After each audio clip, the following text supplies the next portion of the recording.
Baik, saya akan melanjutkan presentasi dari Mbak Ivo. Selain karakteristik utama seperti yang sudah dijelaskan Mbak Ivo sebelumnya, terdapat karakteristik pendukung dalam sebuah aset. Karakteristik pendukung ini lebih menguatkan atau meyakinkan adanya aset, tetapi tidak adanya karakteristik pendukung tidak menghalangi suatu objek untuk memenuhi syarat sebagai aset. Nah, apa saja sih karakteristik pendukung yang ada pada aset? Yang pertama adalah melibatkan kos. Pemerolehan aset pada umumnya melibatkan kos atau pengeluaran sumber ekonomis, bisa berupa kas dan sebagainya, sebagai penghargaan kesepakatan. Akan tetapi, tidak adanya kos tidak membatalkan suatu objek sebagai aset.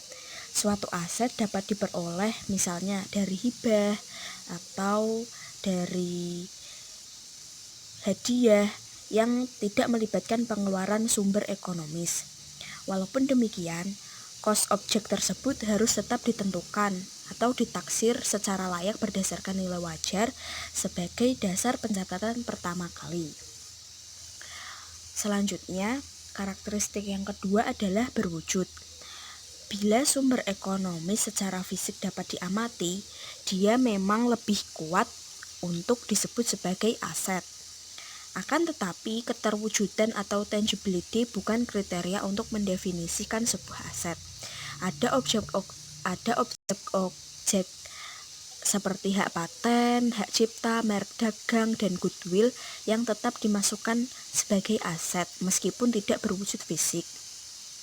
Pada umumnya, pos-pos tak berwujud tersebut dimasukkan ke dalam kategori aset tidak lancar dan disebut sebagai aset tak berwujud atau intangibles. Nah, selanjutnya karakteristik yang ketiga adalah tertukarkan atau pertukaran. Nah, untuk memenuhi syarat sebagai aset, suatu sumber ekonomis harus dapat ditukarkan dengan sumber ekonomis lainnya. Syarat ini diajukan dengan alasan bahwa manfaat ekonomis akan menjadi cukup pasti dan teratur kalau suatu sumber ekonomis mempunyai daya atau nilai tukar. Nah, selanjutnya karakteristik yang keempat adalah terpisahkan. Untuk dapat ditukarkan suatu sumber ekonomis harus dapat dipisahkan dengan sumber ekonomis yang lain atau berdiri sendiri.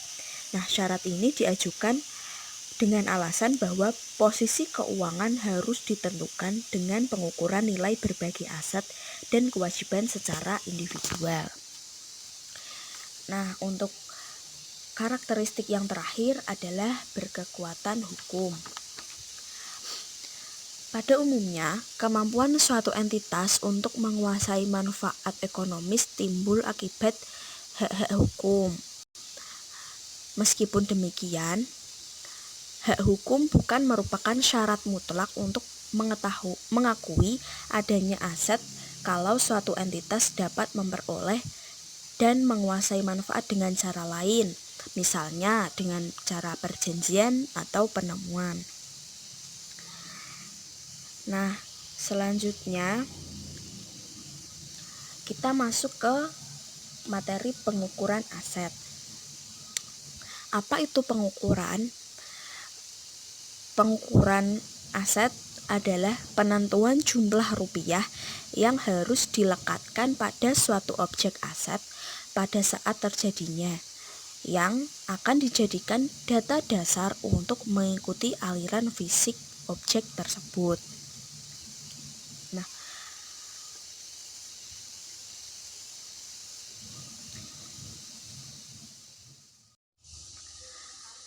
apabila suatu sumber daya yang diperoleh suatu entitas tidak handal pada elemen pengukurannya, maka sumber daya tersebut tidak dapat ditampilkan sebagai aset, melainkan diakui sebagai pendapatan ketika terjadinya transaksi.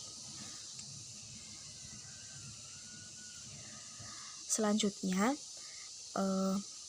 sebagai aliran informasi, kos juga mengalami 3 tahap perlakuan akuntansi yang mengikuti aliran fisik. ada 3 tahap. Yang pertama adalah pengukuran, penelusuran, dan juga yang terakhir pembebanan ke pendapatan.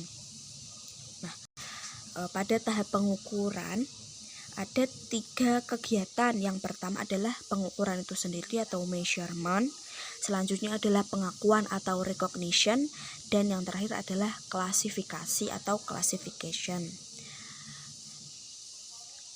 Nah, ini dilakukan pada saat pertama kali adanya kejadian atau pada saat pertama kali terjadi.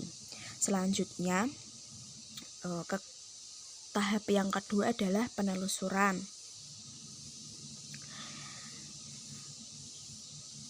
Pencatatan berikutnya setelah kita mengukur, kita telusuri. Pencatatan berikutnya dalam rangka mengikuti aliran fisik aset berupa alokasi, distribusi, dan penggabungan untuk kepentingan internal atau manajerial, atau untuk kepentingan pengkosan produk.